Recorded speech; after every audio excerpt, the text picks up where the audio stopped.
for years been, we haven't even copyrighted our material. We allow people to copy it, to give it away. That's what we want. Logicked, you promised you'd help me with this Hovind seminar. Why do you keep avoiding me? I'm practicing social distancing? It's hell. We don't have the coronavirus. Who said anything about a virus?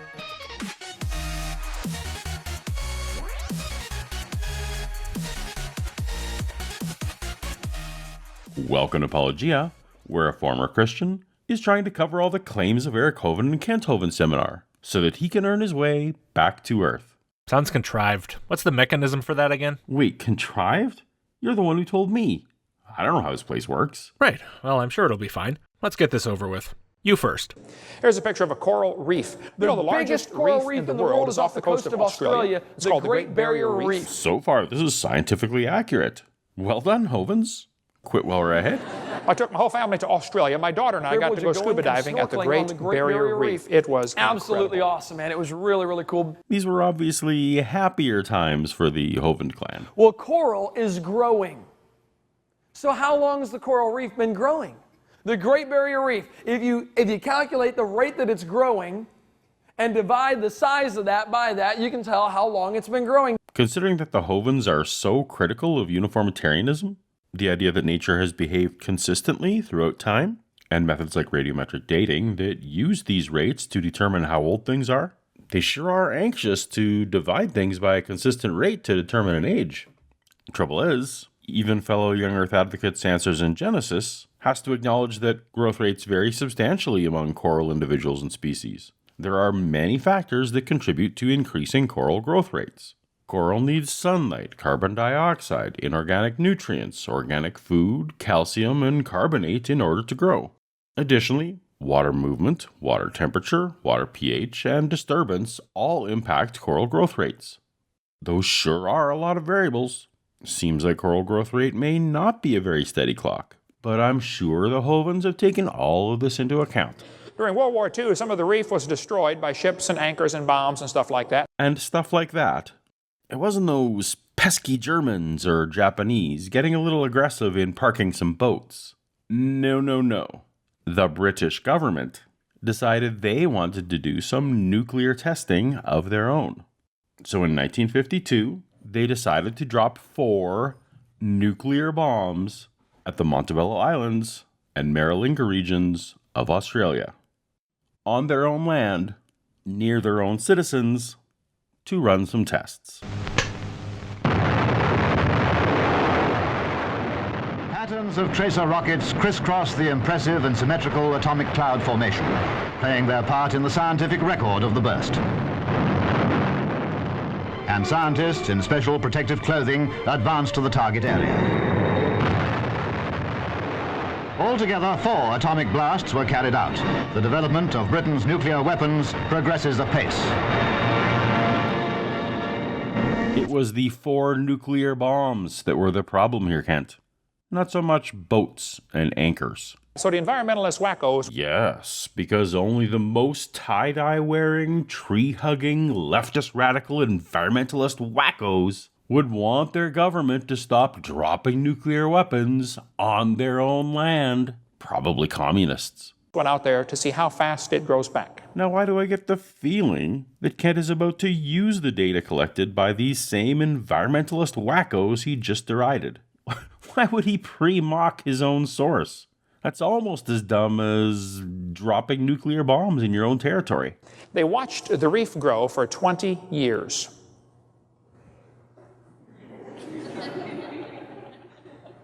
It was a government project. It might just be hindsight, but maybe there were some clues in his earlier work that Kent doesn't like the government. Guess what? The Great Based on a Barrier Reef has been 20-year study, growing they for said the reef about is less than 4,200 years old. 4,200 years. Oh, okay. Interesting. All right, so Kent and Eric are both referencing this 1985 article from what used to be called Creation Ex Nihilo magazine, though you're never going to find it going to answersingenesis.org as their slides suggest. Kent's presentation is a charming throwback to a time when Answers in Genesis was still happily associated with Creation Ministries International, before the massive legal dispute in the early 2000s between Ken Ham and Carl Wayland that ended up splitting these ministries with much animosity. While it's fascinating drama, my point is that Eric's continued usage of the URL in this later presentation is what we would call a vestigial feature in the slides, in the sense that both Hovinds would deny in biology, something left over and no longer functional in the original way, but its continuing existence bears witness to a common ancestor. But we're talking about the Great Barrier Reef today, not biological evolution analogies. The Andrew Snelling article in question sources only this letter to Nature by the Australian Institute of Marine Science, a Commonwealth authority established in 1972. This was 20 years after the 1952 nuclear tests, so while it would have been studying the 20 years of regrowth, those years had already passed. They weren't staring lazily into the water for 20 years, as in Kent's dramatic reenactment. The scientific paper in question wasn't actually studying coral growth rate, but rather the correlation of river flooding and the intensity of fluorescent bands in the coral. Now don't get too excited, because I'm not going into those sexy details here. The study is important to Snelling only in that it identified a 1.8 meter, 5 foot 10 inches for my American friends, section of coral as being 118 years old. Dividing 1.8 by 118 gave this one particular piece an average growth rate of 15 millimeters a year. It's about half an inch, which will be my last update for the Americans. Just learn some metric, would ya? Now, despite many studies showing rates of reef growth in general, and Great Barrier Reef specifically, varying anywhere from 5 millimeters to 25 millimeters a year, this Ames paper recorded 15 millimeters a year in a particular spot, at a particular time, in a particular block of coral, and that was justification enough for Snelling to apply this rate to the entire, massively diverse Great Barrier Reef in general, coming up with an age of less than 3,700 years. I'm still confused why Kent and Eric expand this number to a higher 4,200 years, but I'm more confused by Snelling's completely uncited assertions about the size of the Great Barrier Reef. Snelling's article chose 55 meters as the thickness of the reef overall, seemingly based on the distance from the seafloor to the surface at some unspecified point, while the Great Barrier Reef Marine Park Authority reports the thickness to be more than 2,000 meters in some areas of the outer reef. That means those areas would be 130,000 years old if we took Snelling's rate and methodology at face value, which we definitely should not. For one thing, over time, the topmost coral branches at maximal height are eventually crushed and broken down to denser coral sand as the newer growth weighs it down, making their lifetime thickness contribution to the reef just a fraction of its original height.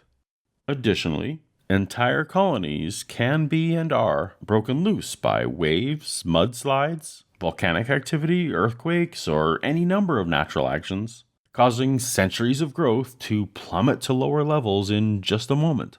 Other organisms in the coral ecosystem can actually halt growth due to boring or chemical interference. If the water level dips below the coral, it will not grow. If the water level is too high, the coral will not grow. The temperature must be just right, at least 21 degrees Celsius, for the coral to grow. Each and any of these growth stoppages can be marked by a visible unconformity in the reef, and many such unconformities are found throughout the Great Barrier Reef. Lastly, coral at the water surface is observed to wear down, sometimes at the same rate as the coral growth, leaving some regions at a growth standstill for decades and centuries. The takeaway is that dividing the thickness of a coral reef by an arbitrary growth rate isn't a reliable way to determine the age of the reef. Now, I understand why the claims of reefs much older than 6,000 years would be a problem for a 6,000-year-old Earth claim. But why are the Hovinds presenting this as evidence for a young Earth? If the Earth has been here for 4.6 billion years, why hasn't coral grown all the way around Australia a couple times? Okay, wow. So much wrong with that. It's intended as a gotcha, but he obviously doesn't understand the scientific consensus. Coral reefs didn't start growing around Australia 4.3 billion years ago because A, coral didn't exist until the Cambrian period, around 500 million years ago, and B, the continent of Australia didn't break away from Antarctica until 30 million years ago. So 4.3 billion years of Australia coral reefs was never on the table. Well, then I have a question. If the Earth is millions of years old, why don't we have a bigger reef someplace? Why would the biggest reef on Earth be less than 4,200 years old? The biggest reef, the Great Barrier, is around 500,000 years old. It's true. That's pretty young compared to the oldest, the Chazy Reef, estimated to be 430 million years old. These are living things, Kent. They don't grow and grow at consistent rates forever. You wouldn't be surprised to find a 30-year-old man who is bigger than a 110-year-old man.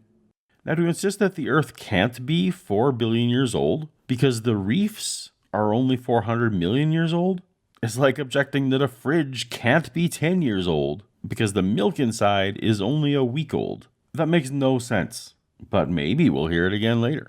When it rains, 30% of the water runs into the ocean. The rest evaporates or soaks into the ground. I don't know where you got this number from. You haven't named your source, and it's not enough detail to be able to figure out the exact source either. That being said, though, it doesn't sound unreasonable on the face of it, but I'd still kind of like to know if it's accurate. I did manage to find the USGS saying something similar, and I take them more seriously than I take you. And basically the same information they're presenting would have been accessible whenever your video was made, since the source cited by USGS for this page is Rain, a water resource, a pamphlet they published in 1988. So maybe that's the actual source you're taking this from, who knows? But if that's the case, there's a couple problems. Firstly, what the USGS is talking about are only US numbers, not global ones. So this is only going to be representative of the climate and environment of the United States. It's hard to say how much that number is going to vary when you include everywhere else on the planet, but it probably will. And secondly, unlike you, it's not saying that 70% of the water evaporates or soaks into the ground. It says 70% returns to the atmosphere through evaporation or transpiration, which makes sense to put in the same category. The remaining 30% doesn't all reach the ocean, at least not right away. It reaches the ocean or a lake or stream, either by running over land or through the ground, which you included in the 70% number. So they don't quite agree with you. And of course, one way or another, whether by evaporation and precipitation or through rivers or groundwater or whatever, not just 30%, but pretty much all water is eventually going to find its way back to the ocean, even if it takes a while. But despite your weird phrasing, I doubt that you're actually trying to imply that somehow 70% of all water from overland rainfall just stays on the land forever. I think that'd be too stupid even for you. So overall, I'd say the difference between what you say and what the USGS says is pretty minor and nothing to get too picky about, especially because these numbers obviously are approximate averages and reality is a lot more variable than that. And since I already know where you're going with this, I know that this number has pretty much zero relevance to your overall point, and so you had no real reason even to mention it, and I have no reason to care. So in talking about it, I've just wasted everyone's time, including my own. You're welcome. Well, as it runs into the ocean, it brings with it mineral salts off the ground. It washes salts off the ground called mineral salts. The oceans are getting saltier every day because of the distillation process of sunlight evaporating water out and, minerals washing in and water coming out. The minerals don't come out, just the water. Oh, that's what this is about? Great. I get to talk about salt. That sounds about as exciting as rocks, and everyone knows how I feel about rocks. So what you've said there is an oversimplification if I've ever heard one, to the point of being completely divorced from reality, which I know is a shock. Your phrasing implies some kind of permanency to the relocation of water from the ocean, as if that water moves inland from the ocean and just stays there forever, which of course isn't true. You said as much in the previous clip. Like, sure, water evaporates from the ocean. A lot of water evaporates from the ocean, and most of it precipitates right back in, but the amount that doesn't is going to end up precipitating over the land instead, and sooner or later, one way or another, it's going to reach the ocean again. Now, I interpreted your 30-70 thing charitably before, and I'm still going to interpret this charitably as well, even though I'm getting an uneasy feeling. And I'll assume that you don't really mean that water just leaves the ocean and 70% of it never returns. Of course, most of it winds up back where it started. There's a constant flow of fresh water into the ocean. And while that water will bring along some amount of salt and other minerals with it, there's not that much of that stuff in there. Not relative to the volume of the ocean and the amount of salt already in it. It's a very slow drip of salt into the ocean. So right from the start, there's more stability to this process than you let on with the way you presented this. But even so, over very long geologic periods of time, if we assume a constant slow addition of salt with no removal from the ocean, then yeah, the very gradual increase would add up to something really significant. And so I guess that's the real question here. What you said is that the minerals don't come out. The water water comes out of the ocean, but the minerals, nope, never. Now, whether you mean minerals in general or just salt, I guess who knows, but I can guess. I think from the context, we can safely assume that what you're talking about is sodium, being a component of the type of salt that you're used to, table salt, and having a much longer residence time than other components of ocean salt like magnesium, potassium, calcium, meaning it stays in the ocean a lot longer, something like 60 odd million years, as opposed to say magnesium with like 10 million, calcium with 1 million. So just to be clear for the rest of this video, when I say salt, I'm using that as a shorthand for what I assume Kent means, which is sodium, and chloride, which also has a really long residence time. I'm also cheating on that guess just a tiny little bit, because there's this creationist paper about sea salt written in 1990, which I'm pretty sure is where Kent got this idea from, and we're going to have a glance at it a little bit later in the video. And all it's talking about is sodium, dissolved sodium in the ocean, but it's referring to it as salt. So I'm reasonably confident that's what we're talking about. So the whole premise here is interesting. You talk as if the only process that ever removes anything from the ocean is evaporation, that removes fresh water, and all the salt content just stays there permanently, which sounds intuitive, I guess, but it's just too bad that intuitive doesn't mean true. There are plenty of processes that remove salt from ocean water to varying degrees. Let's start where you started, with the fact that water flowing to the ocean brings some amount of salt with it. Now, it's true that some of that is going to dissolve and go to increasing the salinity of the water, but it's also true that some of it won't, and it's just going to sink to the sediment on the bottom. Some other amount of it is going to be incorporated into sea life, and either remain there as the food chain does its thing, or eventually find its way to the sediment by way of waste products. Whichever way the salt happens to find its way to the sediment, in time that sediment is going to harden into sedimentary rock, which can stay there on the bottom of the ocean for a long time, of course, but may eventually be lifted out. A lot of people watching are probably familiar with the fact that seashells are found on land way above sea level, because that land was gradually pushed up from under the ocean. Well, that exact same process can carry sedimentary salt out of the ocean. There are also more direct mechanisms transferring salt to the land. As you might expect, a decent number of these occur along the coasts. There are various ways that the coasts can retain salt.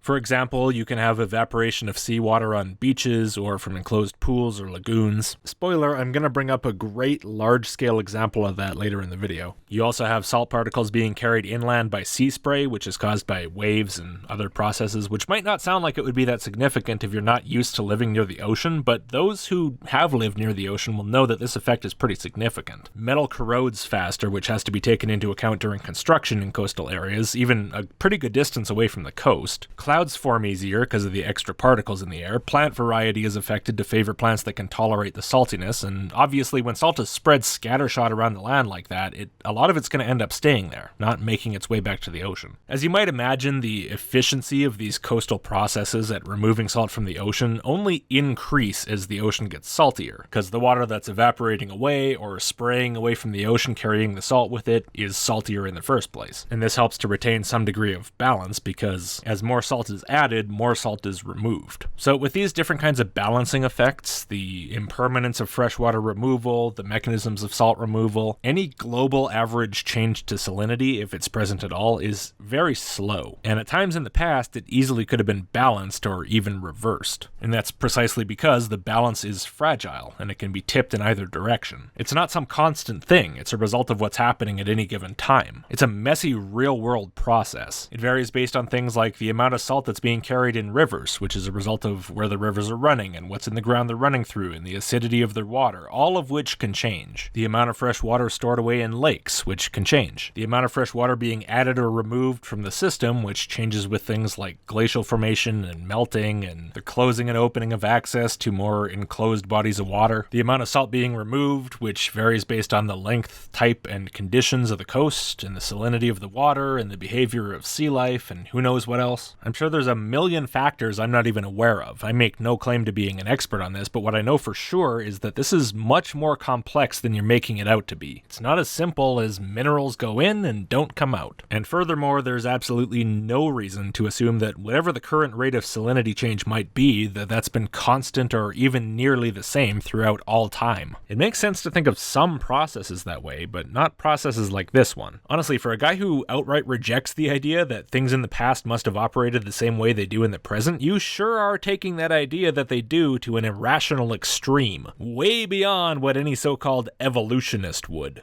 The way things are happening now is the way they've always been happening. That's the idea behind uniformitarianism, which I think is absolutely ludicrous and silly, but that's the idea. So if we see a river getting a little bit, cutting a canyon a little bit deeper every year, eroding the bottom, we then do the math and calculate how long it took.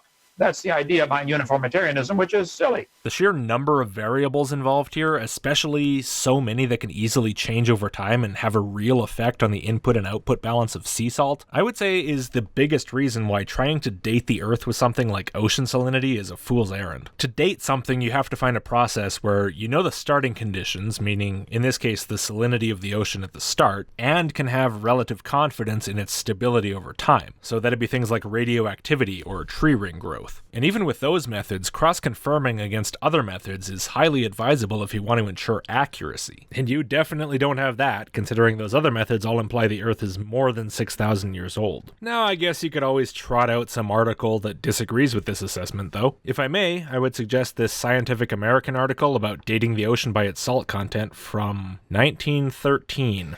Today, the oceans are 3.6% salt. They could have done that in less than 5,000 years. Who's they? Poseidon and Triton? Oceans today are 3.6% salt. They could easily go from freshwater to 3.6% salt in less than 5,000 years. Oh, thank you, Eric. That's much more clear. All right, then I agree. They could. I guess a bunch of big ol' salty meteors could have crashed into the ocean or something. Yeah, of course that could have happened. That doesn't mean it did. Doesn't mean there's any evidence it did. Doesn't mean it lines up with any other lines of evidence we have. Doesn't mean we should believe it happened. And I find it an odd thing for you to be considering, given that just a few seconds ago you seemed so into pretending that current rates of average salinity change must have been constant forever, which at the very least would put the age of the Earth into the millions, not the thousands of years, if you started with fresh water. But if you've deconverted from your hardline uniformitarianism, I guess we can roll with it. So for this to be a meaningful statement, meaning for it to actually be worth believing based on it that the ocean went from 0% to 3.6% salt in 5,000 years, you'd need to provide some kind of means of determining the rate of salinity change over time, including the change in that rate over time, to provide some kind of a time dimension to what you're saying, right? You're trying to establish how long it took. Well, we need some kind of way to actually do that. Because right now all you're actually saying is a thing happened and I think it could have happened quick. Well, that's fantastic. I think it could have happened slow. Who cares? But honestly, I'm not sure why you'd bother anyway doing any of this, because really, what's it going to benefit you? Even if you succeed, I mean, after all, even if you could establish that the rate of change of salinity was wildly higher within just the past few thousand years for some reason, to such a degree that a freshwater ocean turned salty less than 5,000 years ago, that wouldn't do what you think it does, which is prove the maximum age of the Earth. Proving the ocean turned salty in 5,000 years wouldn't prove the Earth is 5,000 years old any more than proving that I got fat in 2 months would prove I'm 2 months old. Plenty of things happen in the course of 5,000 years on Earth. Adding another one to the list doesn't make the Earth 5,000 years old. I was in a debate one time and this atheist said, "Hovind, would you please tell me how the freshwater fish survived Noah's flood?" I said, "Well, sir, aren't you assuming the flood was salt water?"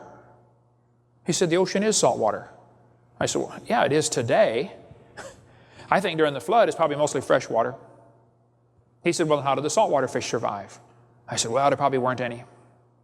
He said, "The ocean is full of saltwater creatures." I said, "Well, yeah, it is today." I said, "I think what happened over the last 400 years, some animals have gradually become adapted to saltwater. And today we have freshwater alligators and freshwater crocodiles and saltwater crocodiles. And they probably had a common ancestor, a crocodile." He said, "That's evolution." I said, "Oh, it is not.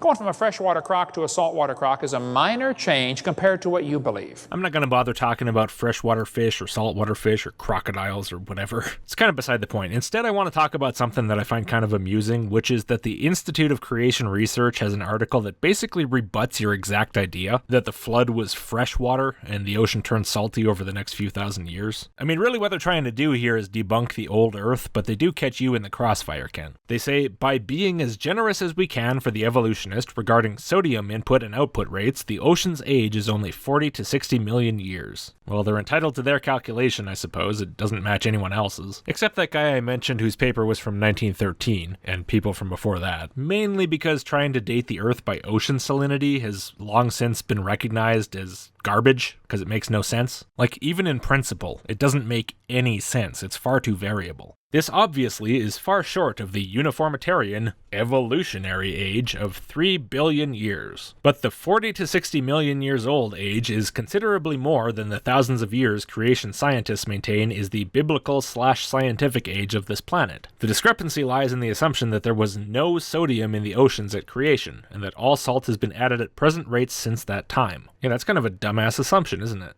Both of them. However, the modern creation science model of Earth's history begins with a saltwater environment in which the newly created saltwater fish would swim. Exactly how salty the oceans were cannot be known. So basically what they're saying is that Kent's claim that the post-flood oceans were freshwater, combined with his weird out-of-character assumption that current rates of salinity change must have always been the same, would make the world 40 to 60 million years old. And so his position, if true, would debunk the young Earth. Now, of course, I don't think it debunks shit, because this is all based on the faulty premise that ocean salt content works well for dating the Earth, but Kent agrees that that is the case. The fact that he thinks salt works well as a dating mechanism is the whole point of this clip, so it's pretty funny. So you believe they changed from a rock to a croc.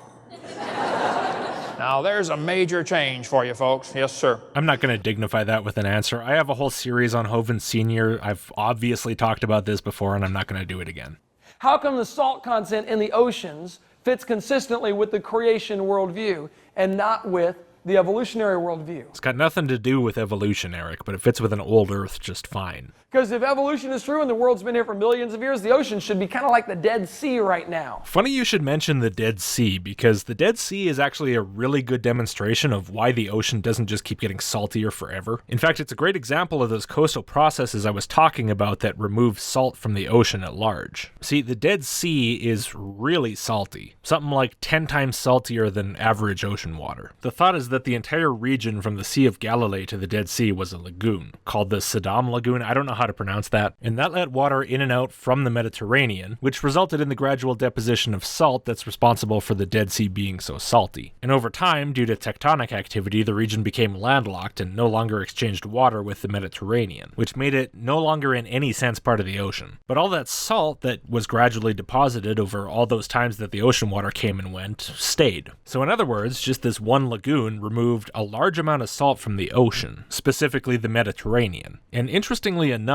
the Mediterranean Sea, which kindly donated its salt to the Dead Sea, is itself similar to the Dead Sea. It's an enclosed, unusually salty body of water with a thick layer of salt sediment on the bottom. And over time, the Mediterranean, just like the Dead Sea, is probably going to be cut off from the larger body of water, in this case the Atlantic Ocean. Remember, the interface between the Mediterranean and the Atlantic is the Strait of Gibraltar, and if that closes, the Mediterranean most likely will evaporate and leave its salt on land, and through evaporation gradually donate its fresh water back to the ocean. And all of this seems to have happened before, about 5.5 million years ago, which reduced average ocean salinity globally by something like 5% until the strait finally opened up again and the water came back to the Mediterranean. And that's exactly what I mean about these processes having the ability to remove significant amounts of salt from the ocean. But back to the Dead Sea though, so it's so salty that it's close to the saturation point of water, and sometimes it's above the saturation point. There are basically snowfalls of salt to the bottom that build up a thick layer of salt sediment. And it's thought that this could be because of differences in the saturation point between the warmer upper water and the cooler lower water, because since warmer water can be more saline than cooler water, when disturbances happen between the warmer layer and the cooler layer, moving some of that warmer water down into the cooler water, because it was already so close to saturation, when it cools down it can't hold the salt, and so the salt separates from that water and drifts down to the sediment layer on the bottom. And this happens so much that that layer increases by multiple centimeters a year. So despite Kent saying that the minerals never leave the water, this is a visual demonstration that they do in fact leave the water. The Dead Sea naturally extracts tons and tons of salt from water all the time.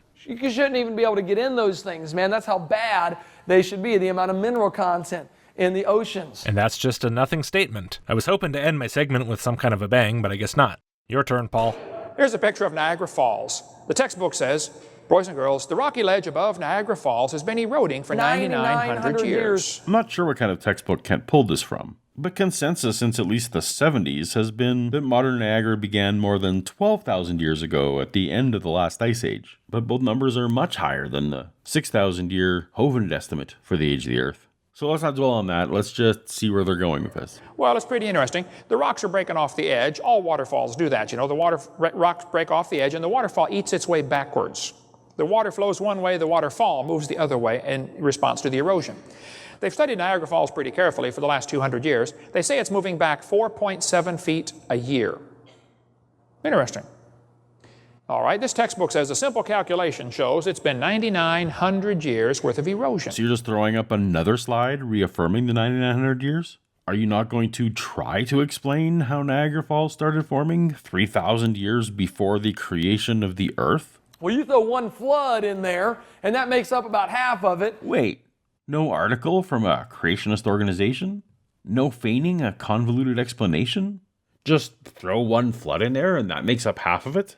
Is there any kind of rationale here, Eric? Or did you just say half because half of 9,900 is 4,450, the number you're looking for? So yeah, I would say Niagara Falls is probably about 4,400 years old. Wow, okay.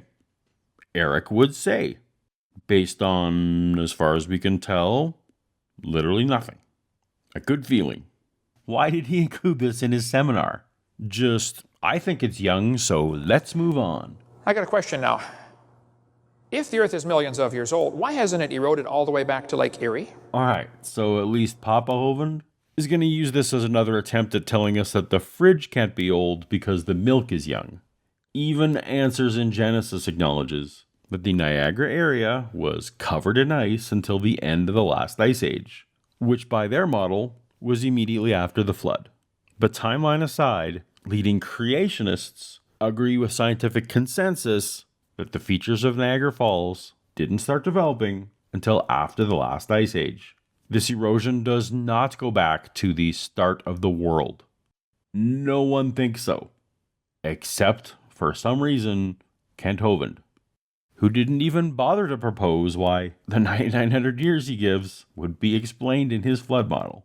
This is just silly. Well, that was fun. Great work, as always. But listen, you might want to just think about giving up and staying down here. Your Earth has pretty much descended into unrecognizable chaos this month. I know about the virus. I'm fine with a few weeks of quarantine. Quarantine? What are you talking about? I'd sign up for that myself. No. I mean, when's the last time you checked your channel? It's the end times, my friend. End times. A little melodramatic, don't you think? Fine, let's just see. We're seeing so many things that no one could have predicted. Yeah, like Eric Hovind on Paulogia's channel? What? What? Poor bastard. Thanks for watching. Subscribe to both my channel and to Logick's channel for more of our takes on various bad takes. Thank you so much to my patrons who've been so great to me and who literally make this channel possible. If you're able to join them, please find the link in the description. Thanks so much for watching. Until next time, later.